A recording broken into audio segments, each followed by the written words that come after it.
Welcome to our 24th webinar. आप जानते हैं हमारा आज का टॉपिक है थिंकिंग पैटर्न्स फॉर सक्सेस। इसकी तफसील से पहले let me introduce you our today's speakers. हमारे साथ डॉक्टर फसीर रहमान साहब हैं from Khushab Khan Khattak University Kirk. Dr. Sab has more than 10 years of experience. He had an PhD in English literature as well. आपका 10 साल का एक्सपीरियंस है teaching, influencing and training the youth, और youth ही के हवाले से वो हमारे साथ बात करेंगे। रक्षंदा अब्बास मेहर हमारे साथ हैं। She is a prominent human resource management professional, जिन्होंने स्मॉल और मेगा ऑर्गेनाइजेशन में काम किया है, प्रोजेक्ट मैनेजमेंट में, service excellence, organizational culture and team management as well. She has experience working with the Singapore organization and UAE as well. और खुर्रम अली खान साहब हैं COO ASK development. आप फाइनेंस के प्रोफेशनल हैं और साथ साथ अब तो HR में भी कई सालों का एक्सपीरियंस है. And he has a splendid career within and outside Pakistan, and he has worked in multicultural organizations, and he will share his point of view with us, how youth can manage their success, managing their thinking patterns. तो आज का हमारा topic, as you know, thinking patterns for success, थोड़ा complicated भी है, क्योंकि इसमें हम साइकोलॉजी के पर्सपेक्टिव में भी बात होगी, कुछ फिलोसफिकल चीजें भी आएंगी. हमारी कोशिश होगी कि we avoid the theoretical things, definitions की हद तक हम जाएंगे ताकि हमें एक फाउंडेशन मिले गुफ्तगू करने के लिए. But more of our focus is कि हम प्रैक्टिकली यूथ अपनी थिंकिंग को कैसे इम्प्रूव करें, उसको सक्सेस के साथ अलाइन करें और अपने फ्यूचर को ब्राइट कर सके. तो हमारा जो पैटर्न है उसमें हम पहले अपने स्पीकर से एक ओपनिंग रिमार्क्स लेते हैं. Let me go to Rakshanda Mahar. आप प्लीज बताइए, आप कैसे देखती हैं, क्या थिंकिंग पैटर्न्स हैं, क्या हो सकते हैं जो यूनिवर्सिटी ग्रेजुएट्स को, जिनको कंसिडर करना है और अपने फ्यूचर को ब्राइट करना है. When we talk about thinking patterns, there are multiple, various styles available. जिसमें analytical thinking, creative thinking, design thinking, even problem solving oriented और positive thinking. और ऐसी बात नहीं है कि हम एक वक्त में सिर्फ एक ही thinking style को use करते हैं. Humans are very complex. We can, use multiple styles at the same time. और अल्लाह ने जब इंसान बनाया है ना, तो he is a very complex creature. अल्लाह ने एक अशरफुल मखलूकात आपको बनाया है, तो at the same time students और professional we are using multiple thinking styles, but we should know how to use them to the optimum level. कौन सी स्ट्रेटजीज हैं जिनको हम अपनी डेली लाइफ में इम्प्लाई कर सकते हैं, उनको यूज कर सकते हैं, ताकि जो भी हमारी प्रोडक्टिविटी हो वो ऑप्टिमम लेवल पे हो और we are more productive, more efficient and more result oriented. सही. तो गुरु साहब, आपके ख्याल में when we use the term thinking patterns, कैसे इसको हम कोरिलेट करते हैं अपने फ्यूचर के हवाले से? देखिए, सबसे इम्पोर्टेंट जो थिंकिंग पैटर्न और खास तौर पे स्टूडेंट्स के लिए, इसलिए कि स्टूडेंट्स डिफरेंट लेवल्स होते हैं, मैच्योरिटी लेवल्स होते हैं, और उस वक्त जो अगर राइट साइड पे थिंकिंग पैटर्न स्टार्ट हो जाए तो देन कहते ना जिंदगी बन जाती है उनकी. जैसे हमने मुख्तलिफ यूथ वेबिनार्स में एक चीज हमने नोट की कि कुछ लोग हैं जो सिर्फ शिकायत करते हैं. उनको ये होता है कि जी पाकिस्तान में अपॉर्चुनिटीज नहीं है, पाकिस्तान में चीजें, और मजे की बात ये होती है कि सारी चीजें अवेलेबल होती हैं. अगर उनकी पूरी लिस्ट उठाएं तो 90% नहीं 100% चीजें पाकिस्तान में अवेलेबल होती हैं. वो थिंकिंग पैटर्न होता है कि आपने ये सोच लिया कि चीजें नेगेटिव हैं तो चीजें नेगेटिव हैं. तो इट्स वेरी वेरी इंपॉर्टेंट उस चीज को, और इसीलिए हम कहते हैं ना कि लास्ट हमारी एक जो कॉन्फ्रेंस थी उसमें भी हमने कहा था कि you have to have a mentor. Multiple mentor मत रखें, किसी अच्छे मेंटोर को रखें और उसको फॉलो करें. उससे फायदा ये होता है कि आपकी सोच सही राह पे गामजन हो जाती है, और वही आपका बुनियाद होती है एक इमारत खड़ी करने की, आपके फ्यूचर कैरियर की. सही, वेरी राइट. डॉक्टर फसी साहब, थिंकिंग क्या है? क्या हम इसको समझे, क्या ये प्रोसेस है? और अगर ये प्रोसेस है तो थॉट क्या है? आप हमारी रहनुमाई करें. जी, क्वेश्चन जो सर ने किया है कि थिंकिंग क्या है एंड थिंकिंग पैटर्न, मेरे ख्याल में जो इंसान को दूसरे जो क्रिएशंस हैं अल्लाह ताला की उससे डिफरेंट करती है वो थिंकिंग ही है। लेकिन अब ये क्वेश्चन भी है, तो एक जानवर भी जो है वो भी थिंकिंग करता है, उसको भी जब एक उसके इंस्टिंक्ट उसको मजबूर करती है कि भाई मुझे ये चाहिए, मुझे अभी भूख लगी है, मुझे अभी प्यास लगी है, तो वो उसको सेटिस्फाई करने के लिए उस इंस्टिंक्ट को वो भी कुछ ना कुछ सोचता है।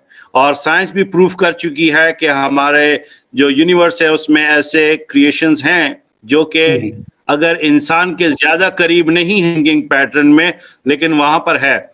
जो चीज सबसे मुख्तलिफ इंसान को बनाती है वो इंसान की थिंकिंग पैटर्न के साथ साथ उसका जो मॉरल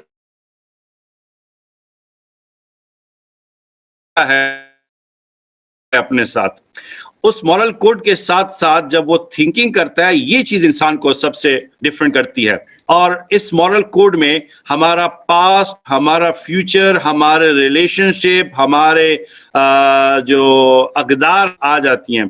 तो जब इंसान इस ज़ाविये से सोचता है किसी मामले में, तो मेरे ख्याल में वो जो प्रोसेस है उसको हम थिंकिंग कहते हैं, वो थिंकिंग है। और फिर उन्हीं प्रोसेसेस के मिलाप से जब आप एक थॉट का, एक आइडिया का जन्म लेते हैं, एक आइडिया जब पैदा होता है तो वो उसी पैटर्न से निकलता है। तो दूसरे अल्फाज में आप ये कह सकते हैं कि इंसान का जो थिंकिंग है जब वो मुआशरे अपने इर्द गिर्द के माहौल को लेकर बनती है, that is a kind of pattern that man uses for thinking. और यही फिर आगे आपकी सक्सेस फेलियर उसका डिसीजन करती है, क्योंकि सिर्फ सैटिस्फैक्शन या ग्रेटिफिकेशन और सेटिस्फेक्शन ही हमारी थिंकिंग का बाय प्रोडक्ट या आउटपुट नहीं है, बल्कि हमारे मुआशरे की अक़दार, हमारे मुआशरे के कोड्स, नॉर्म, ये सब उसी सोच के साथ कनेक्टेड हैं। और उन्हीं पैटर्न्स में से, उन्हीं पैटर्न्स, उन्हीं स्ट्रक्चर्स में से फिर हमारी एक सोच आती है और फिर उसको आती है। जी, बहुत अच्छी आपने हमें डेफिनेशन बताई है। This is a very important point जो आपने हाईलाइट किया कि जानवर भी सोचते हैं, लेकिन वो तो फिजियोलॉजिकल नीड्स तक लिमिटेड रह जाते हैं, मगर उसे स्पिरिचुअली देखना, एथिकल पर्सपेक्टिव में रखना और अपने भलाई के लिए उसे सोचना, ये इंसान का तो इम्तियाज है। तो ये एक बड़ी अहम बात आपने हमें आज सिखाई है। तो मैं वापस रक्षिंदा आपकी तरफ आऊंगा कि जैसे डॉक्टर साहब ने इसको एक बड़ा पॉजिटिव नोट दिया है, और हमने भी अपने पहला पॉइंट जो फॉर डिस्कशन रखा है, रोल ऑफ पॉजिटिव सेल्फ का, या in other words positivity in one self, क्योंकि आगे जाने के लिए सोच को एक पूरी फाउंडेशन, वरना सक्सेस तो बाई एंड क्या कहते हैं कि जी किसी भी सूरत, एट एनी कॉस्ट।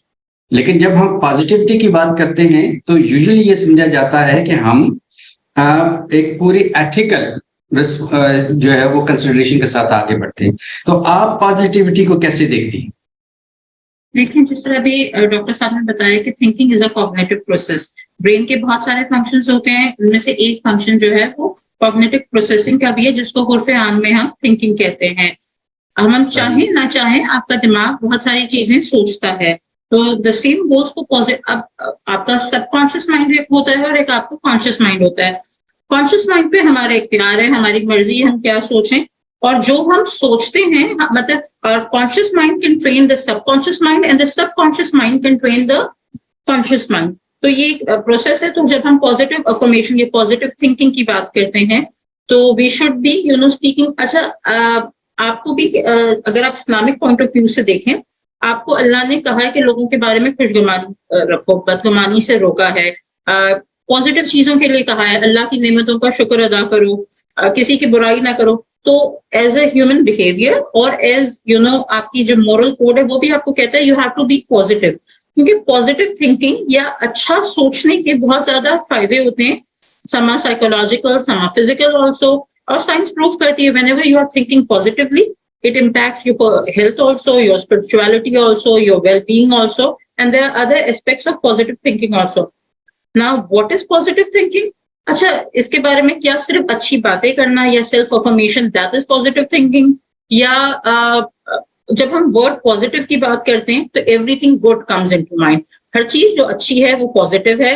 अब अच्छा क्या हो सकता है, अगर गॉड फॉरबिडन अगर हम कहें कि किसी का इंतकाल हो गया तो उसमें अच्छे क्या है, so you have to frame the situation. किसी का इंतकाल हुआ है तो ठीक है, उसकी एक नई, इस्लाम के पॉइंट ऑफ व्यू से इंतकाल किया, उसकी एक नई जिंदगी का आगाज हुआ है। ये भी हो सकता है कि वो जाके अपने मतलब जो उसकी मंजिल थी उससे मिल गया, या आपकी जॉब चलेगी, now you have another opportunity to do things that you were not enable to do.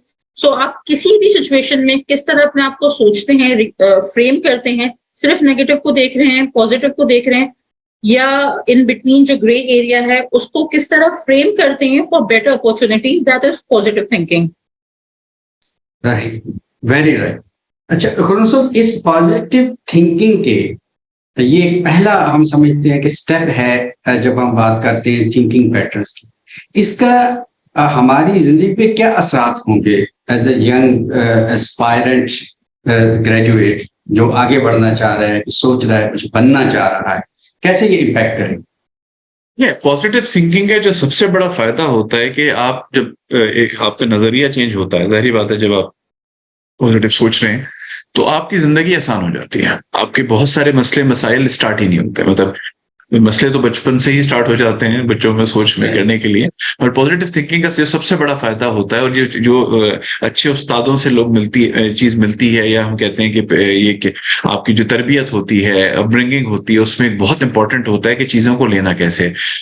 हम डाइवर्सिटी इंक्लूजन की बात करते हैं कि जहां स्पेस देनी है लोगों को, रेडीनेस तो चले अलग चीजें, बट जब डाइवर्सिटी इंक्लूजन की बात करते हैं कि आपने तमाम लोगों को साथ लेके चलना है, वो पॉजिटिवनेस की एक इब्तिदा होती है। उससे सबसे बड़ा फायदा होता है कि आपको जिंदगी को देखने का आपका नजरिया चेंज हो जाता है, आप अननेसेसरी मुश्किलें नहीं ढूंढते। जब नेगेटिव आप सोच रहे होते हैं ना तो आपको हर चीज बुरी लगने लगती है। एक सिंपल सी क्या कहेंगे, तनकीद को तो नहीं कहूंगा, तसी जिसको कहते हैं, कोई आपको करेक्ट कर रहे हैं और आप नेगेटिव सोच रहे हैं तो आपको यही लगेगा कि जी आपका दुश्मन हो गया या आपके पीछे पड़ गया।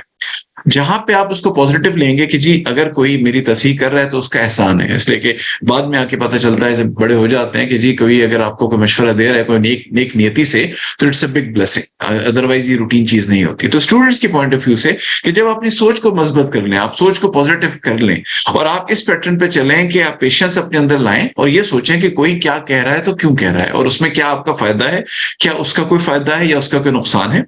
तो सबसे इंपॉर्टेंट चीज जो आती है कि मस्बत सोचने से जो सबसे बड़ा फायदा होता है कि जिंदगी आसान हो जाती है, आप बहुत से ऐसे प्रोसेस से आपको नहीं गुजरना पड़ता जो ना सिर्फ टाइम वेस्ट करते हैं बल्कि आपकी एनर्जी बर्बाद करते हैं।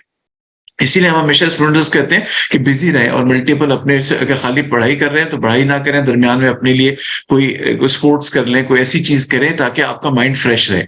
उस फ्रेश माइंड से सबसे इंपॉर्टेंट जो चीज होती है कि आप पॉजिटिव चीजों की तरफ चले जाते हैं, आपकी बॉडी आपकी एनर्जी को राइट जगह पे लगा रहे हैं तो आपकी सोच मजबूत होती है और आपकी राहें आसान हो जाती हैं। और सबसे बड़ा फायदा ये होता है कि आपकी राहें आसान हो जाती हैं, आपको जिंदगी के मुश्किल आपको देखने का आपका नजरिया चेंज हो जाता है और आप सीखना शुरू कर देते हैं और लोगों को साथ लेके शुरू करते हैं, तो आपको उसका इम्पैक्ट भी बहुत होता है। राइट। अच्छा डॉक्टर फसीर रहमान साहब, please can you hear me? आपको आवाज आ रही है ना डॉक्टर साहब? डॉक्टर साहब का नेट मेरे ख्याल में इशू कर रहा है इसलिए कि स्टक हुआ है थोड़ा, मेरे ख्याल में इंटरनेट का इशू है थोड़ा उनकी तरफ। अच्छा, उनकी तरफ से है। डॉक्टर साहब आप जैसे अपने आप को अनम्यूट भी करें, आप चाहें तो कैमरा ऑफ कर लें और खाली अनम्यूट करके खाली बात कर लें ताकि एटलीस्ट आपको बैंडविड्थ ज्यादा बेहतर मिल जाएगी। आप तो डॉक्टर साहब वी आर वेटिंग कि जब आप ऑनलाइन हो तो आपसे बात हो सके। बेशक जी अनम्यूट कर लिया डॉक्टर साहब ने। हाँ हाँ, आप आवाज आ रही है आपको? हाँ जी जी मुझे आवाज ठीक है, आपके आवाज आ हॉल रही में भी आवाज ठीक जा रही है? I can see there are many students are sitting there, तो कहीं हमारी गुफ्तगू से बाहर ना हो जाए। जी, नहीं नहीं, बिल्कुल आ रही है आवाज, उनको भी आ रही है। Okay, that's they are listening to तो इट। चलिए गुफ्तगू को थोड़ा आगे बढ़ाते हैं। अब हमने अभी तक पॉजिटिव सोच की हमने बात कर ली, थिंकिंग की। अब now we need to talk more about its practical aspects, कि इस पॉजिटिव थिंकिंग को हम अपने अंदर पैदा कैसे कर सकते हैं, क्योंकि हमारे ऊपर इन्फ्लुएंसेस नेगेटिविटी का तो बहुत है। कभी कोई हालात से मायूस हमें करता है, कोई सियासत का नाम लेके कहता है, कोई इकोनॉमिक क्राइसिस की बात करता है, कोई अनएम्प्लॉयमेंट की बात करता है, और फिर डे टू डे कुछ तो मेरी तरह ट्रक से भी घबरा जाते हैं। तो वो कैसे पॉजिटिविटी अपने अंदर हम ला सकते हैं, हमारी यूथ? जी, इसके लिए जो सबसे पहले जो सेल्फ रियलाइजेशन, जब हम आप कहते हैं कि सेल्फ टॉक, ओके, जब सेल्फ टॉक की बात आती है तो उसमें सबसे पहला है self, that did you realize और did you actualize your self, कि आपको पता है कि आप किस लेवल पर है in the process of self realization. क्योंकि सही। जब तक हम डेफिनेशन की हद तक तो हम कह सकते हैं कि self talk is a talk that is conscious, an amalgamation of conscious and unconscious thoughts, कि ये सही। हमारे शऊरी और लाशऊरी जितने भी हमारी सोचें हैं, ये उनका एक मुरक्कब है। डेफिनेशन की हद तक तो ये ठीक है, लेकिन जब बात आती है सेल्फ टॉक की, तो उसका जो सबसे पहला आंसर है दैट इज सेल्फ, कि एक नौजवान जो है, चाहे वो स्टूडेंट हो, हैज व्हाट ही इज, वो उस सेल्फ एक्चुअलाइजेशन की स्टेज तक पहुंचा है कि नहीं। क्योंकि उसके बाद जब वो उस स्टेज पर पहुंच जाएगा, उसके बाद फिर जो भी वो टॉक करेगा, चाहे वो अनकॉन्शियस हो या कॉन्शियस हो, उसको मालूम होगा। जब तक हमें ये मालूम ना हो कि ये जो टॉक आ रही है, ये मेरे किन पास्ट, फ्यूचर या प्रेजेंट के सिनेरियो से मिलकर आ रही है, तब तक उस सेल्फ टॉक का पॉजिटिव या नेगेटिव का हम एसेस नहीं कर सकते उसको। तो जो सबसे पहला स्टेप है वो है सेल्फ एक्चुअलाइजेशन या सेल्फ रियलाइजेशन का। हमारे यहाँ क्योंकि मेंटोरिंग ये बहुत कम है, स्टूडेंट्स को ऐसे मौके बहुत कम मिलते हैं जहां पर वो उन लोगों से सीखे और अपनी सेल्फ एक्चुअलाइजेशन, अपनी सेल्फ रियलाइजेशन के लिए वो उन लोगों के पास जाए और उनसे सीखे कि खुद को कैसे पहचानना है। तो जब आप खुद को पहचान लेंगे, तो उसके बाद फिर जो भी आप खुद से बात करेंगे, whatever self talk you engage in, you will know that where is it coming from, ये कहां से आ रही है। तो मसला जो है वो स्टेप 1 का है कि स्टेप 1 हमने कंप्लीट नहीं किया, और अनफॉर्चुनेटली हम स्टेप 2, 3 के बारे में सोच रहे होते हैं कि यार मैं पॉजिटिव में सेल्फ टॉक में कैसे इंगेज हूं, मैं नेगेटिव सेल्फ टॉक में कैसे इंगेज हूं, and how either of the two is actually hampering my future, or my past is interfering in my present or in future. तो जो मेरी नजर में सबसे पहला स्टेप रियलाइजेशन का, एंड ऑफ कोर्स ऐसा है कि इसमें बहुत ज्यादा मेहनत करनी पड़ती है, इंडिविजुअली भी और कलेक्टिवली भी। एक ऐसा माहौल प्रोवाइड करना है स्टूडेंट्स को जहां पर उनको अपने इनर सेल्फ का मालूम हो, जहां पर उनको ऐसे मौके दें ताकि उनकी जो इनर सेल्फ है वो उनको रियलाइज हो कि हम खुद के अंदर क्या हैं। फिर उसके बाद ऐसे अपॉर्चुनिटीज जहां पर उनकी मेंटोरिंग, ट्रेनिंग हो, ताकि जब वो अपने आप को जान सकें, तो उसके बाद फिर वो नेगेटिव सेल्फ टॉक से रिफ्रेन करेंगे और पॉजिटिव सेल्फ टॉक की तरफ बढ़ेंगे, and that will be the point जहां से उनकी पॉजिटिव सेल्फ टॉक जो होगी वो फ्रूटफुल होगी। ये जो स्टेप्स है, इनको अगर फॉलो किया जाए तो ही स्टूडेंट जो है वो एक पॉजिटिव सेल्फ टॉक के फ्रूट्स बेयर कर सकता है, उसको हासिल कर सकता है। जी, थैंक यू कि ये इंडिविजुअल को खुद से एक इनिशिएटिव लेके अपने पॉजिटिव को थिंकिंग को बढ़ाना है और नेगेटिविटी से निकलना है। अच्छा, मैं कहीं पढ़ रहा था कि ये सेल्फ टॉक का जो टर्म है, ये सबसे पहले एक रशियन जो एजुकेशनिस्ट था उसने इस्तेमाल किया कि आप जो अपने साथ बात करते हैं वही आपके थिंकिंग पैटर्न को वो करता है। जैसे अगर आप घबराए हुए हैं, परेशान हैं और बहुत ज्यादा चीजों को देख रहे हैं कि ये भी मुश्किल है, वो भी मुश्किल है, तो फिर आप मुश्किलात की तरफ जा रहे होते हैं और पॉजिटिविटी कम होती चली जाती। तो बाद में कहीं मुझे पढ़ के बड़ा अजीब लगा कि ये तो अभी हाल ही की बातें हैं। इमाम गजाली ने भी इस मौजू पे लिखा, हदीस कल्ब, दिल की बात, हदीस बातचीत को कहते हैं। तो इस मौजू पे हमारे बुजुर्गों ने भी काफी काम इस पे किया हुआ है। तो आइए इसमें थोड़ा सा और आगे बढ़ते हुए, ये पॉजिटिव थिंकिंग क्या रोल प्ले करती है रक्षंदा? क्या इससे हमारी रेजिलियंस में इजाफा होता है, कॉन्फिडेंस में इजाफा होता है, प्रॉब्लम सॉल्विंग की हमारे अंदर सलाहियत बढ़ती है? एग्जिबिट ये कैसे होगा पॉजिटिव थिंकिंग जब हम अख्तियार कर लें? थैंक यू अर्शद साहब। अच्छा, इससे पहले जो खुरम ने और डॉक्टर फसीह ने कहा कि अगर आपकी, जिस तरह खुरम ने भी कहा था, अगर आपकी सोच सही है ना तो आपकी जिंदगी बिल्कुल सही हो जाती है, क्योंकि उसकी बुनियाद, उसकी फाउंडेशन सही हो जाती है।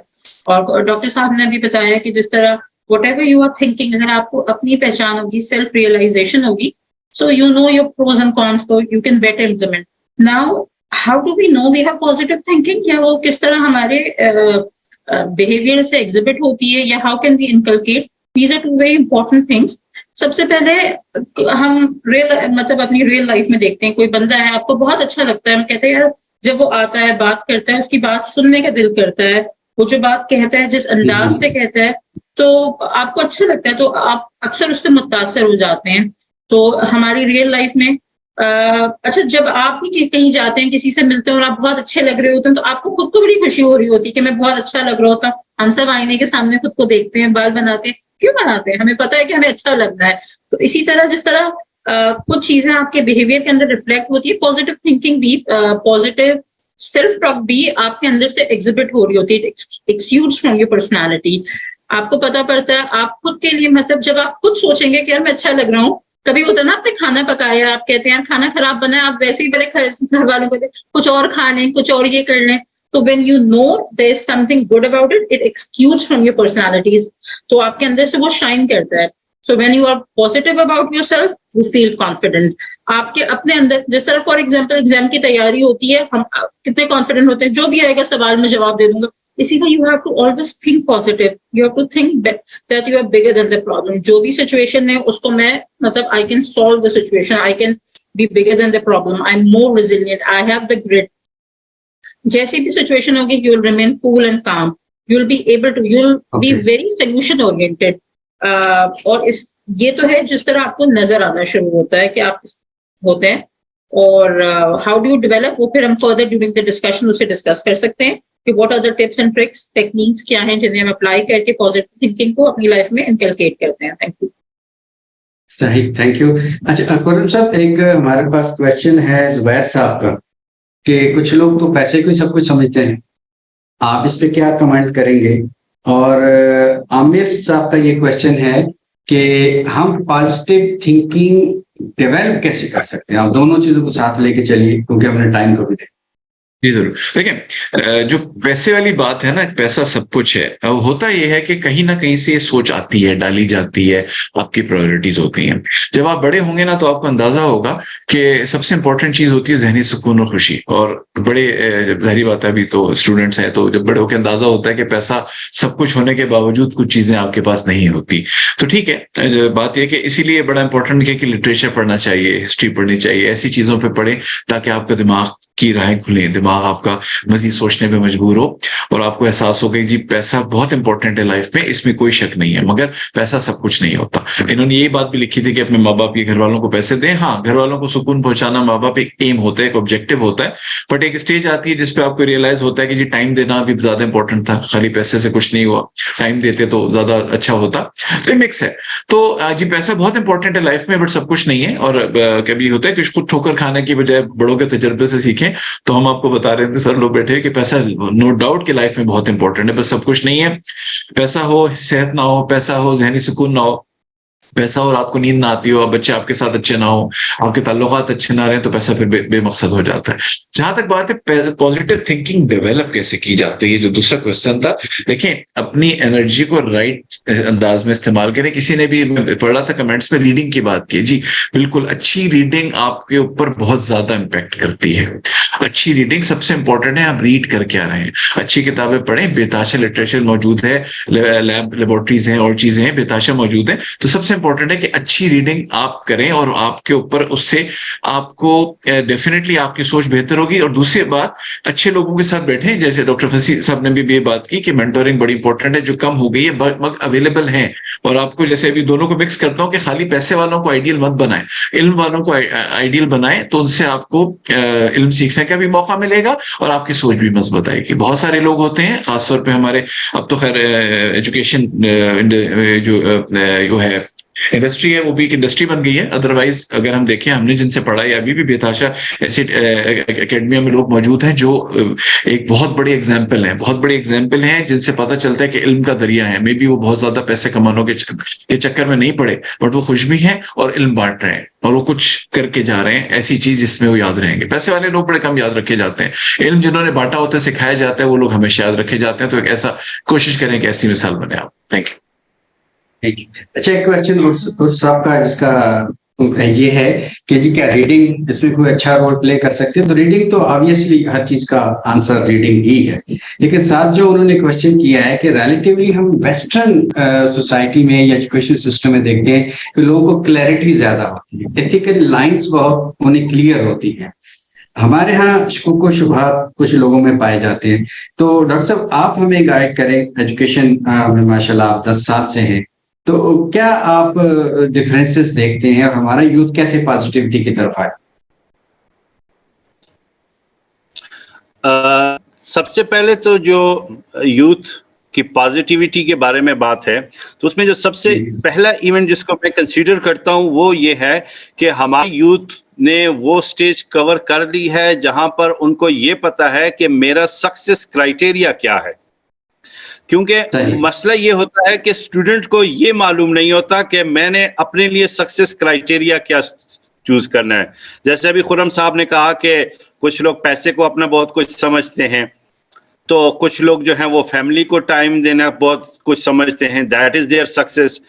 हमारे स्टूडेंट यूथ के साथ सबसे बड़ा इशू ये है कि उन्होंने या उनकी इस चीज में हेल्प नहीं की होती कि वो अपने लिए एक सक्सेस क्राइटेरिया सेट कर लें। एंड रिमेंबर कि हमारा सक्सेस क्राइटेरिया या हमारी प्रायोरिटीज जिस तरह चेंज होती हैं, हमारा सक्सेस क्राइटेरिया भी उसी तरह चेंज होता है। एक ऐसी स्टेज आती है जहां पर आपके सक्सेस का जो क्राइटेरिया है वो आपका 4 CGPA है, लेकिन फिर एक ऐसी स्टेज भी आती है जहां पर आपके लिए success criteria is just money that is respectable amount and you earn it through respectable means. फिर एक ऐसी स्टेज भी आती है जहां पर आपका सक्सेस क्राइटेरिया आपकी फैमिली बन जाती है। तो जब हमारे स्टूडेंट्स को इन चीजों का, इन क्राइटेरियाज का पता होगा कि मैंने इस स्टेज से इस स्टेज तक ये मेरी सक्सेस का क्राइटेरिया होना चाहिए, इस स्टेज से लेकर इस स्टेज तक मैंने अपनी सक्सेस का ये क्राइटेरिया सेट करना है, तो तब हमारे स्टूडेंट्स को उसके मुताबिक अपने प्लान सेट करने का मौका मिलेगा। तब हमारा जो स्टूडेंट होगा, हमारी जो यूथ होगी, वो प्लान एग्जीक्यूट कर सकेगी। यहाँ पर कुछ लोग जो है वो फाइनेंसेस को अपना सक्सेस क्राइटेरिया मान लेते हैं और उसके लिए शॉर्ट टर्म और लॉन्ग टर्म प्लानिंग स्टार्ट कर देते हैं, लेकिन आया वो जिस एज ब्रैकेट में है या वो जिस फेज में है, आया उनके लिए वही सक्सेस क्राइटेरिया होना भी चाहिए या नहीं? आया एक स्टूडेंट जो कि अभी फर्स्ट ईयर या फर्स्ट सेमेस्टर में एडमिशन ले रहा है, उसका सक्सेस क्राइटेरिया क्या होना चाहिए बीएस में? Whether he should be wealthy और he should focus on developing some expertise in a particular field.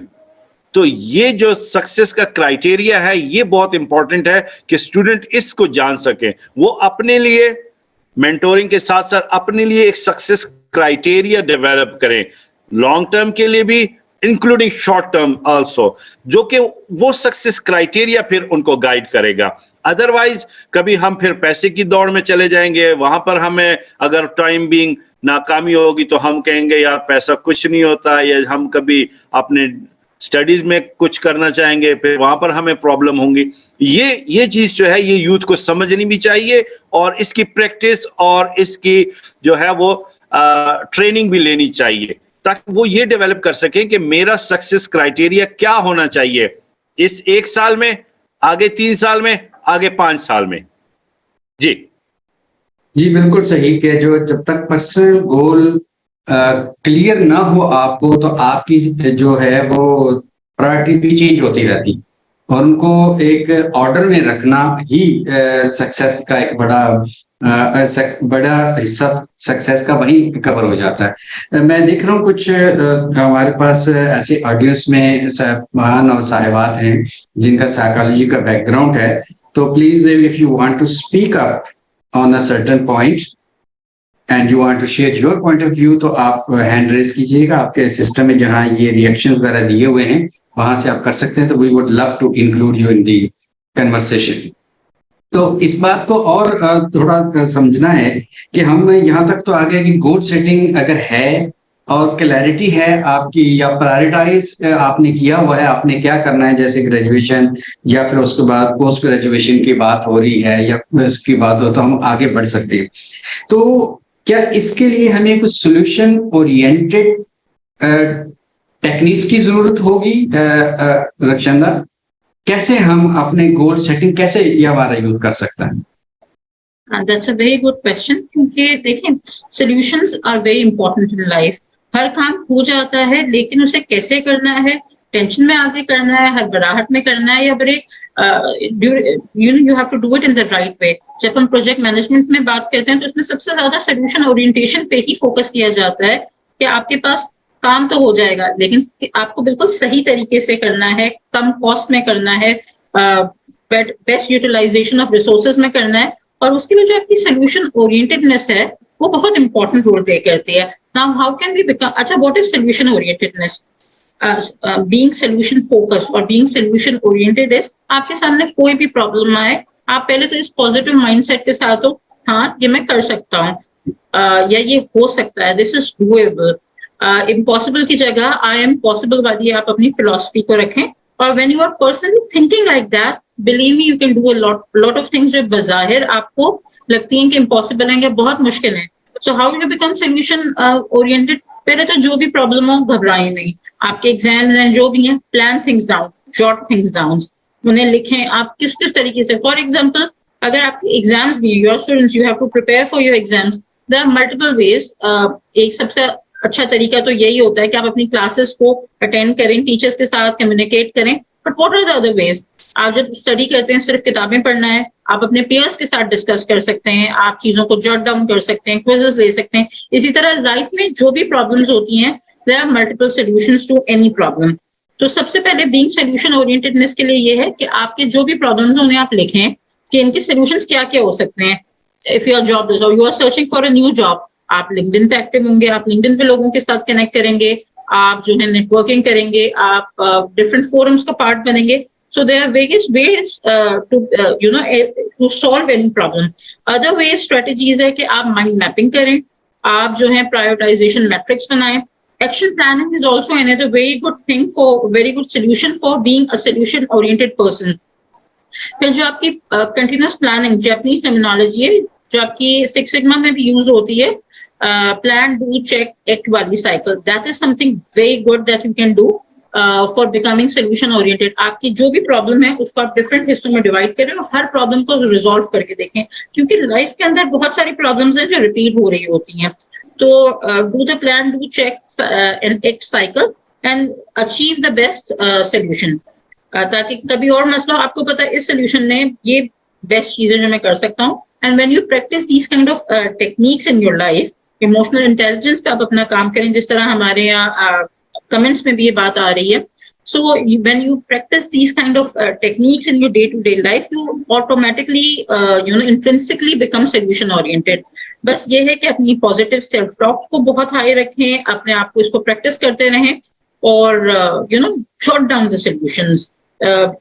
You can make a solution journal also. जब भी लाइफ में कोई प्रॉब्लम आए, एक जर्नल, जिस तरह आपके रिफ्लेक्टिव जर्नल्स होते हैं, ग्रेटिट्यूड जर्नल्स होते हैं, उसी तरह आप अपना एक रिफ्लेक्टिव जर्नल भी बनाएं.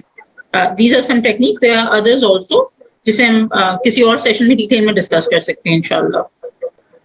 ठीक, थैंक यू. अच्छा, एक क्वेश्चन तो बिनते हुसैन ने हमें कहा है कि इमोशनल इंटेलिजेंस पे जरा बात करें. इट कुड बी अ सब टॉपिक. हम इसे देखेंगे कि find some time definitely. Ayesha का बहुत अहम क्वेश्चन है कि आप sir, can you suggest how to think for success criteria in each age stage. तो ईच स्टेज को तो शायद हम ना डिस्कस कर सके, लेकिन फॉर यूथ जो थिंकिंग है वो कैसे सक्सेस को कंट्रीब्यूट करेगी. तो डॉक्टर साहब, मैं आपसे भी यही क्वेश्चन करूंगा, बट लेट्स स्टार्ट विद मुकर्रम साहब. Please unmute yourself. देखिए, लाइफ में चाहे आप किसी भी स्टेज पे हो, हम ये पढ़ाते भी हैं और इस चीज को इम्प्लीमेंट भी करते हैं कि गोल्स सेट करें. ठीक है, गोल सेट करें. गोल्स दो तरह के होते हैं, एक शॉर्ट टर्म गोल्स होते हैं, एक लॉन्ग टर्म गोल्स होते हैं, एक मिड टर्म. तीन तरह के मिड टर्म गोल्स होते हैं. और उन गोल्स को मतलब आप आपस में कोरिलेट करें. मिसाल के तौर पे एक अपने फर्स्ट टर्म का एक स्टूडेंट है, उसका प्लान ये है कि जी वो 30 साल की एज में एक कंपनी का जनरल मैनेजर बनना चाहिए. जैसे मैंने अपने आप को एक चैलेंज दिया था लाइफ में कि जी 40 साल की एज में जाके मैंने किसी बड़ी कंपनी का सीएफओ बनना है. ठीक है, और मैं 41 साल की एज में बना, जिसका मुझे आज भी रिग्रेट है. बट एनीवे, उसको अचीव करने के लिए हमने स्टेप गोल से कि जी पहले ये एजुकेशन करनी है, फिर ये करना है, फिर ये ट्रेनिंग करनी है, फिर ये सर्टिफिकेशन करनी है, यहां तक पहुंचेंगे. ठीक है, वो बहुत लॉन्ग टर्म गोल था. तो जब आप उस गोल को अचीव करने के लिए अपने शॉर्ट टारगेट सेट करेंगे, तो हर टारगेट की अचीवमेंट और हर गोल की अचीवमेंट आपका सक्सेस. आपने उसको अप्रोच करना है, आपने अपने इस पैटर्न को ऐसे सेट करना है कि जी ये मेरा लॉन्ग टर्म गोल है, इस लॉन्ग टर्म गोल को अचीव करने के लिए मैंने ये स्टेप्स करने हैं. वो जो स्टेप्स होंगे वो आपके शॉर्ट टर्म गोल हो जाएंगे, कुछ मिड टर्म हो जाएंगे, और उनको अचीव करते जाए और वो आपकी सक्सेस में शामिल होता चला जाएगा. तो आप अपने आप को टारगेट ही ऐसे करें, तो आप अपना लॉन्ग टर्म गोल भूल नहीं रहे, आप गलत तरफ नहीं जा रहे, बट आपने उसको पोर्शंस में डिवाइड कर दिया है. आपने उसको अपनी स्टेप्स बना के प्रायोरिटाइज किया है. जो पहला स्टेप आपने अचीव करना है वो आपकी सक्सेस है, उसके बाद अगला स्टेप अचीव करना है, और वो आपको आपके लॉन्ग टर्म गोल्स तक ले जाएगा. तो दैट इज द पैटर्न जो होना चाहिए, चाहे बिजनेस हो, चाहे एजुकेशन हो, चाहे कैरियर हो. पैटर्न ऐसे ही चलता है कि आपने एक गोल सेट करते हैं, फिर उसके स्टेप्स करते हैं. आप उनको शॉर्ट टर्म गोल्स का नाम दें, अपने आपको इस तरह डिजाइन करें, आप उनको अचीव करने की कोशिश करें, और हर स्टेप की अचीवमेंट आपके लिए शॉर्ट टर्म सक्सेस क्राइटेरिया है, और वो आपको आपके मेन गोल की तरफ लेके जा. Thank you. अच्छा, कमेंट्स में हमारे पास कुछ हेल्पिंग टिप्स भी कुछ लोग दे रहे हैं, जैसे आलिया ने लिखी हैं, कुछ और दोस्तों ने भी लिखी हुई हैं. तो वो एवरीबडी कैन रीड इन दी जो हमारी साथ चैट बॉक्स चल रहा है. तो डॉक्टर साहब, आप हमें इस पे करेंगे, विच वेरी इंपॉर्टेंट, कि हम किस तरह से अपने थिंकिंग पैटर्न या जो है सोल्यूशन ओरिएंटेड थिंकिंग हम किस तरह से डेवलप कर सकते जी, सॉल्यूशन ओरिएंटेड थिंकिंग, हैं? जी जी. मेरे ख्याल में सबसे पहले जो इम्पोर्टेंट स्टेप है वो मैं समझता हूं कि हमें प्रॉब्लम आइडेंटिफाई होना चाहिए. राइट. खुरम साहब ने कहा कि हम long term, short term, mid term goal set कर सकते हैं. मैम ने कहा कि हम अपनी प्रायोरिटी सेट कर लें कि कौन कौन से हमारे जो इमीडिएट या कौन कौन से हमारे इश्यूज हैं, हम उनको देख सकते हैं. मैं ये कहूँगा कि हम प्रॉब्लम को देखें. जब तक आप प्रॉब्लम को सही तरीके से फ्रेम नहीं करेंगे, जब तक प्रॉब्लम को आप सही तरीके से समझेंगे नहीं, आपका जो सॉल्यूशन होगा वो इनकम्प्लीट होगा. अगर आपको प्रॉब्लम सही तरीके से समझ आ गया, अगर आपको प्रॉब्लम सही तरीके से आपने उसको फ्रेम कर लिया कि दिस इज द प्रॉब्लम, आप प्रॉब्लम को समझने में कामयाब हो गए, तो half of the success you have achieved.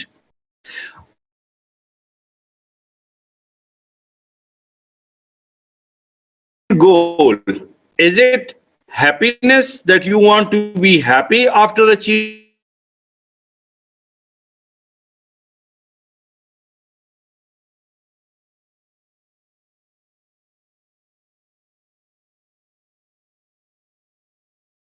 जब आपके जहन में होंगी तब आप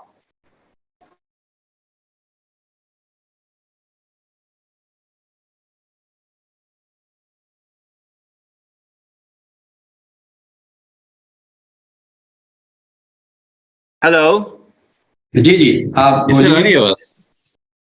मेरी आवाज आ रही है आपको? जी जी जी आ रही है। सॉरी। सो मैं ये कह रहा था कि प्रॉब्लम आइडेंटिफिकेशन जो है वो फर्स्ट स्टेप है। जब आपको सही तरीके से प्रॉब्लम समझ आ गया तो आप उसके लिए फिर सॉल्यूशन निकाल सकते हैं।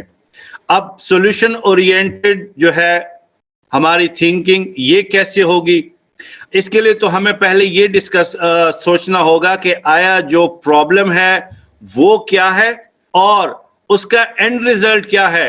उस प्रॉब्लम का एंड रिजल्ट पीपल ओरिएंटेड है, टास्क ओरिएंटेड है या सॉल्यूशन ओरिएंटेड है। What is the end going to be of that particular problem, तब हम उस प्रॉब्लम को सॉल्व कर सकेंगे। हम अक्सर ये जो है गलती कर जाते हैं कि हम प्रॉब्लम को समझने में बहुत कम टाइम लेते हैं और सॉल्यूशन ढूंढने में हमारा बहुत सारा टाइम जाया हो जाता है। हालांकि होना यह चाहिए कि आप प्रॉब्लम को समझने में बहुत ज्यादा टाइम लें ताकि आप फिर उसके लिए अल्टरनेटिव जो है वो सॉल्यूशन ढूंढ सके। तो प्रॉब्लम समझना बहुत ज्यादा इंपॉर्टेंट है, सॉल्यूशन उसके बाद का जो स्टेप है वो फिर आपके लिए इजी हो जाएगा। जी डॉक्टर साहब, इस बात को आप जरा एग्जांपल से अगर हमारी ऑडियंस को बताएं।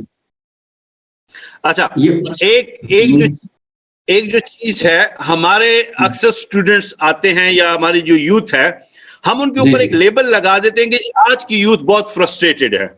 मैं जगह जगह पर बहुत सारे ऐसे वाकयात देखे हैं जहां पर जो है वो यूथ के बारे में इस किस्म के कमेंट और जनरलाइज कमेंट हो जाते हैं कि जी हमारी यूथ बहुत फ्रस्ट्रेटेड है, इनको अपने इमोशंस के लिए कोई जगह नहीं मिल रही, इवेंट नहीं मिल रहा, सो ये इस किस्म की एक्टिविटीज में एंगेज हो रहे हैं जो कि मुआशरे के लिए, हमारे इक़दार के लिए इंतहाई खतरनाक हैं या उसके साथ मुताबिकत नहीं रखती। मैं ये समझता हूं कि यहां पर हम मसला नहीं समझ रहे।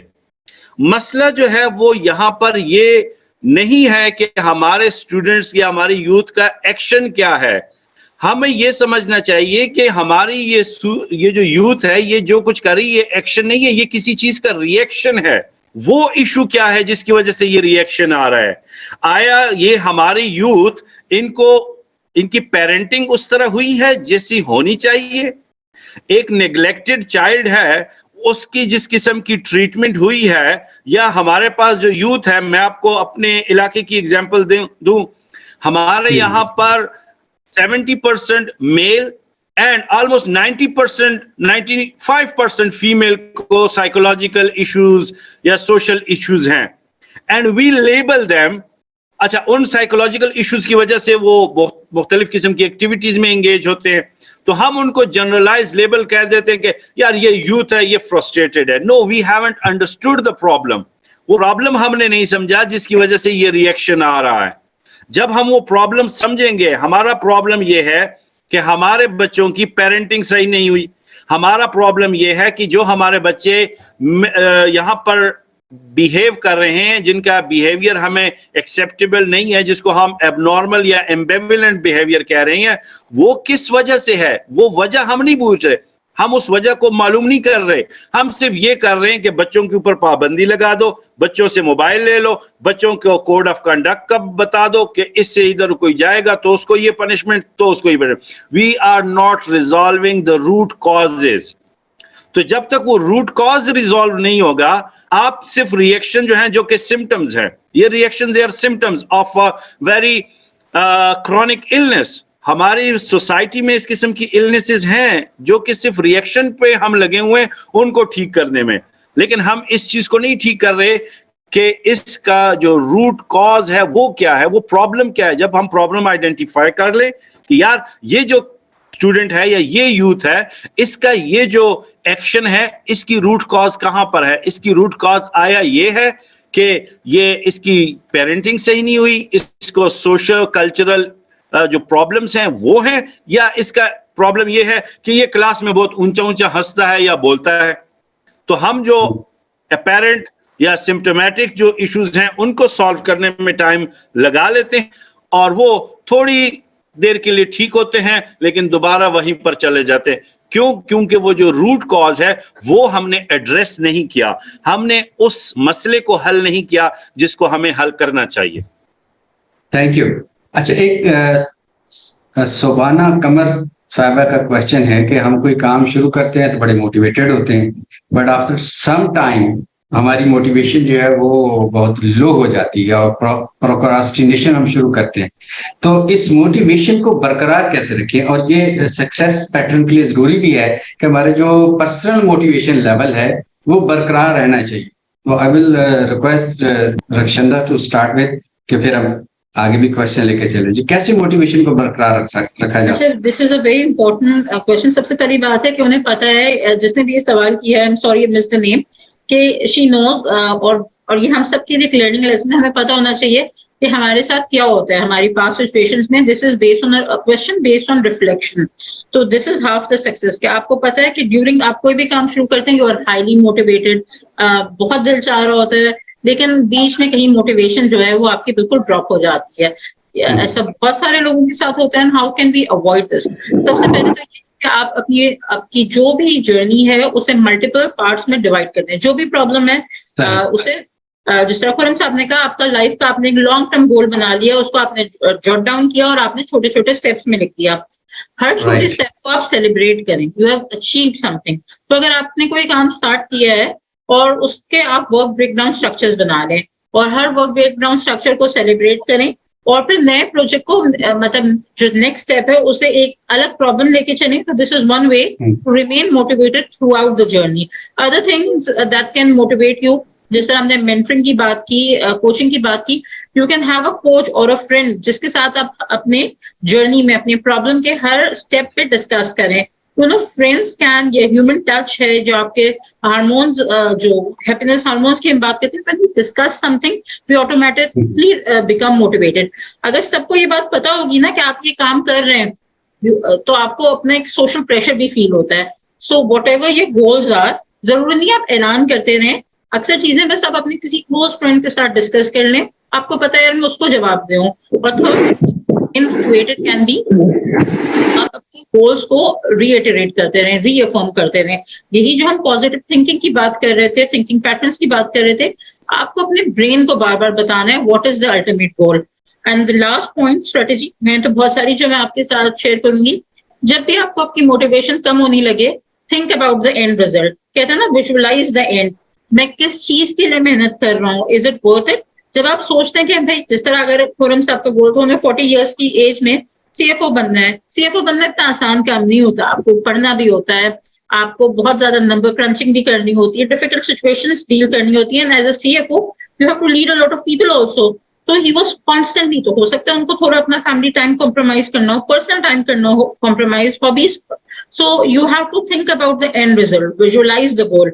बहुत सारे लोग विजुअल बोर्ड्स बना लेते हैं अपने, कि यार ये वो चीजें कि बार बार आप देखें तो आपको याद है आप किस काम के लिए मेहनत कर रहे हैं। तो these are some tips, techniques that you can apply to remain motivated. Right. अच्छा खुरम साहब, ये हम गोल्स की बात हो रही है, प्रोजेक्ट शुरू करने की बात, और बहुत अच्छा हमें रक्षंदा ने बताया कि किस तरह से we can keep ourselves motivated. इसके साथ एक जो हमारे बड़ा अहम टॉपिक है जिसको जरूर हम जरूर शामिल करना है, वो लॉन्ग टर्म पर्सपेक्टिव। तो ये लॉन्ग टर्म पर्सपेक्टिव का हमारे गोल और मोटिवेशन से कैसे ताल्लुक बनेगा और कैसे हम इसको बेहतर कर सकते हैं? जी बिल्कुल। मैं थोड़ा सा रक्षांदे की बात में ऐड करूंगा, मेरे जहन में एक चीज आई हुई थी कि सबसे ज्यादा जो आपकी मोटिवेशन कम होती है ना, वो गलत एक्सपेक्टेशन सेट करने से होती है। यहाँ पे वो इमोशनल क्वेश्चन, इमोशनल इंटेलिजेंस और इमोशनल क्वेश्चन की बात करते हैं। आईक्यू तो दुनिया जानती है ना, ऑर्गेनाइजेशंस में, अच्छे ऑर्गेनाइजेशन में ईक्यू इंपॉर्टेंट होता है। तो इमोशनल क्वेश्चन क्या होता है? अपने इमोशंस को समझना सबसे इंपॉर्टेंट होता है। तो अपने इमोशंस को अगर समझ लेंगे ना, तो आप अपने आप को डिजाइन ऐसा करें और अपनी एक्सपेक्टेशन ठीक रखें। अपनी एक्सपेक्टेशन सेट रखें तो आप डिमोटिवेट नहीं होते। आप जब प्लान करते हैं तो आप ये भूल जाएं, अगर आप भूल जाते हैं या आप उसको काउंट नहीं करते कि मुश्किल तो आएंगी, बिजनेस अगर आप स्टार्ट कर रहे हैं या आप कोई प्रोजेक्ट स्टार्ट कर रहे हैं या आप कोई थीसिस स्टार्ट कर रहे हैं तो उसमें फेलियर्स आने के चांसेस होंगे, हर्डल्स आएंगी, उन्हीं को तो ओवरकम करना है। अगर सब कुछ स्ट्रेट हो फिर तो कोई मसला ही नहीं है, लाइफ तो है नहीं ना, मतलब difficult roads always ends up like big success और समथिंग, जो एक वो है कि मुश्किल रास्ते ही आपको अच्छे पे ले जाते हैं। इसी वजह से तो अपने आप अपनी एक्सपेक्टेशंस ठीक रखें और जो नाकामियां एक्सपेक्टेड है उनको अकाउंट फॉर करें ताकि आप डिमोटिवेट मत हो। आपको पता हो कि मुश्किल आना है, जो टीमें जीतती हैं वो चैलेंजेस सीधी सीधी तो हर बार जीत जाती है, जब चैलेंज आता है प्रेशर में कैसे परफॉर्म करना है, that is the main thing. Long term perspective क्या है? लॉन्ग टर्म पर्सपेक्टिव इसलिए बड़ा इंपॉर्टेंट है कि आप जा किस तरफ रहे हैं।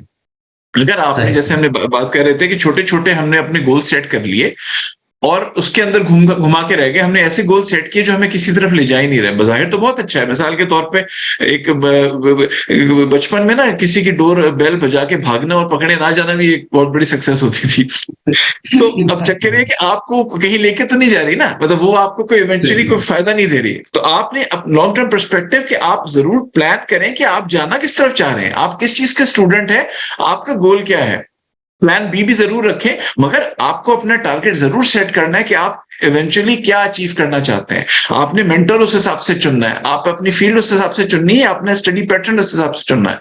इंटर्नशिप्स अगर आप करते हैं, इस वक्त उसका टॉपिक नहीं है कि वो कितनी इंपॉर्टेंट होती है, तो बहुत इंपॉर्टेंट है कि आपका लॉन्ग टर्म पर्सपेक्टिव क्या है, आप कहां पहुंचना चाहते हैं, ताकि आप वो रास्ता चुने और वो उन चीजों के ऊपर स्टेप्स, एक सीढ़ी है ना, तो आप उन स्टेप्स को अचीव करते चले जाएंगे जो आपको अपने पर्सपेक्टिव तक पहुंचा रहे हैं। तो वो सेट करना बहुत जरूरी है कि आप फॉर अ स्टूडेंट कि जी आप चाहते क्या है, क्या बनना चाहते हैं, क्या अचीव करना चाहते हैं। आपने एकेडमिया में आना है, अपनी इंडस्ट्री में आना है, अपने सेल्फ एम्प्लॉयमेंट में आना है, आपने बिजनेस में आना है, आपने क्या करना है, सर्विस इंडस्ट्री में आना है।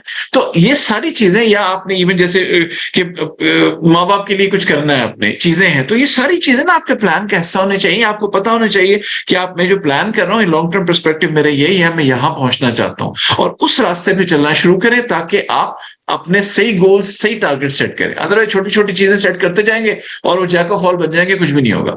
ये very nice, thank you for this valuable contribution. Doctor फसी साहब, एक और बड़ा अहम मौजू है हमारे इस बड़े एज ए सब टॉपिक, वो है अडैप्टेबिलिटी एंड ग्रोथ। कि आपके पास पॉजिटिव थिंकिंग भी है, आपकी प्रायोरिटाइज भी आपने किया हुआ है अपने काम को, या लॉन्ग टर्म पर्सपेक्टिव को स्लाइस डाउन करके आप आगे बढ़ रहे हैं अपनी कामयाबी की तरफ। तो हम यूथ को देखते हैं कि जब किसी कंपनी में दाखिल होते हैं तो वो अपने आप को एलियन, अजनबी फील करते हैं, जिसका मतलब ये हुआ कि अडैप्टेबिलिटी में उन्हें मुश्किल पेश आती है। तो आप इस पे हमें टिप्स कुछ देंगे, how we can improve our adaptability किसी भी कल्चर, नई जगह या organization. Ultimately we have to work somewhere, और वो वैसा तो नहीं हो सकता ना जैसे यूनिवर्सिटी है या जैसे मेरा घर है। तो please tell us how we can make ourselves adaptable. देखें, मेरे ख्याल में तो अडैप्टेबिलिटी का क्वेश्चन उस वक्त आता है जब आप एक जगह पर पहुंच जाते हैं, like you have achieved certain thing and you have reach to a certain goal, जहां पर आपने, लेट्स सपोज एक ऑर्गेनाइजेशन आपका टारगेट था, तो उसके लिए आपने long term, short term plan किया था और एंड यू रीच। अब वहां पर जब इस प्रोसेस से गुजर रहे थे, you have realize who you actually are, you have pass that self actualization phase. जब आपने वो सेल्फ एक्चुअलाइजेशन फेज पूरा कर लिया, तो आप जब कहीं पर कहते हैं कि मैं अडॉप्टेबल होना है या मैंने वहां पर एडजस्टेबल होना है कि मैं वहां पर फिक्स हो जाऊं, यहां पर बहुत थोड़ा मैं इसको ट्रिकी बनाऊंगा। मैं इसको ट्रिकी इसलिए बनाऊंगा कि हमें ये देखना है कि आया एडॉप्टेबिलिटी ये तो नहीं है कि मैं खुद को लूज कर रहा हूं और मैं किसी और चीज को एक्सेप्ट कर रहा हूं, या आप एडॉप्टेबिलिटी इस चीज को कह रहे हैं कि मैं रूल्स एंड रेगुलेशंस को समझूं। अब देखें, रूल्स एंड रेगुलेशंस किसी इदारे के हैं, उसको तो फॉलो करना है। आप एक मैकेनिस्टिक लाइफ जो है वो फिर आपकी शुरू होगी, वहां पर आपने, चाहे आपकी खुशी हो या गमी हो या आपका दुख हो, आपने उन रूल्स को, कोड्स को फॉलो करना है। तो वो एडैप्टेबिलिटी नहीं है, उसको ज्यादातर मैं ये कहूंगा कि वो एक फॉलोइंग ऑफ रूल्स रेगुलेशंस है, वो फॉलोइंग है और आपने उन रूल्स को, एंड यस जब आप वहां पर जा रहे थे, आपको ये पहले से मालूम होना चाहिए कि जब मैं वहां पर जॉब के लिए जा रहा हूं, मैं यहाँ पर यूनिवर्सिटी आ रहा हूं, तो यूनिवर्सिटी में मेरा काम यह है कि मेरी 9 to 5 जॉब है। मेरा ये काम है कि मैंने 14, 15, 16 क्रेडिट आवर्स पढ़ाने हैं। मेरा ये काम है कि वहां पर मैंने डिपार्टमेंट में रिसर्च वर्क या स्टूडेंट की एडवाइजिंग या मेंटोरिंग करनी है। अब ये सारी चीजें आपको पता है, ये रूल्स नॉर्म उस इदारे के हैं जिनको आपने फॉलो करना है। अगर आप उनको फॉलो नहीं करेंगे, you will be kicked out. आप फिर अपने आप को चाहे बहुत कहें कि मैं एडाप्टेबल नेचर का हूं, मैं हर जगह एडजस्ट हो जाता हूं, लेकिन अगर आप रूल्स एंड रेगुलेशंस को फॉलो नहीं कर रहे, फिर आप वहां पर नहीं चल सकते। दूसरी किस्म वो है जहां पर आप अपने आप को इस लेवल पर लेके आए हैं कि आप अपनी आइडेंटिटी लूज करना चाहते हैं, या आप अपनी आइडेंटिटी एट स्टेक रखना चाहते हैं, नहीं रखना चाहते। सो ये चीज जो है ये बहुत ज्यादा इंपॉर्टेंट है। अब आप जब एक जगह पर पहुंचते हैं, एक लेवल पर पहुंचते हैं, तो वहां पर आपको इन दोनों किस्म की एडेप्टेबिलिटीज का देखना पड़ेगा। एक में आपको अपनी सेल्फ का देखना पड़ेगा कि आया कहीं एक काम जो है ये जो मैं कर रहा हूं, इसमें मेरा सेल्फ जो कि मैं हूं, आया वो तो कहीं कंप्रोमाइज नहीं हो रहा। अगर वो कंप्रोमाइज हो रहा है तो मे बी आपको शॉर्ट टर्म के लिए बेनिफिट हो, बट लॉन्ग टर्म में नुकसान होगा। दूसरा ये कि आप जिस चीज को एडेप्टेबिलिटी कहें, क्या वो रूल्स एंड रेगुलेशंस को फॉलो करना है। अगर आप उसको नहीं करेंगे तो आपको पता होना चाहिए कि आप नहीं रह सकते। अगर मैं एज ए टीचर यहां पर मैं 15 क्रेडिट आवर्स ना लूं, तो मुझे पता है कि मेरी एक रिपोर्ट नेगेटिव जाएगी। फिर मैं चाहे आप अपने मेरे यूनिवर्सिटी में बहुत सारे दोस्त भी हों, मैं यूनिवर्सिटी में बहुत हल्ला गुल्ला भी करूं, मैं बहुत यूनिवर्सिटी में स्टूडेंट्स के साथ भी अच्छा रहूं, लेकिन मैं अपने क्रेडिट आवर्स ना लूं, मैं अपनी असेसमेंट्स ना लूं, तो फिर मैं वहां पर इसको एडेप्टेबिलिटी नहीं कहूंगा, बल्कि ये फिर मेरी वायलेशन होगी, वो रूल्स एंड नॉर्म से वायलेशन। सो ये जानना बहुत जरूरी है कि आया आप अपने आप को किस किस्म का एडेप्टेबल या किस आपकी एडेप्टेबिलिटी की डेफिनेशन क्या है। क्या ये है कि आपके जो अपने वैल्यूज हैं, जो नॉर्म्स हैं, आप उनको सेक्रीफाइस या कॉम्प्रोमाइज कर दो, या आपकी एडेप्टेबिलिटी ये है कि आप रूल्स वायलेट कर दो। तो इन चीजों को ज्यादा देखने की जरूरत है, फिर ही आपकी ग्रोथ भी होगी। अगर आप रूल्स रेगुलेशंस को फॉलो करेंगे, अगर आप रूल्स एंड रेगुलेशंस को फॉलो करेंगे तो फिर आपकी डिपार्टमेंटल ग्रोथ बढ़ेगी। फिर अगर आप नहीं करेंगे तो फिर आपकी ग्रोथ नहीं होगी। सो ये जानना बहुत जरूरी है कि आप क्या कंप्रोमाइज करने के लिए तैयार हैं अपने सेल्फ को, जो कि मैं कहूंगा कि नहीं होना चाहिए।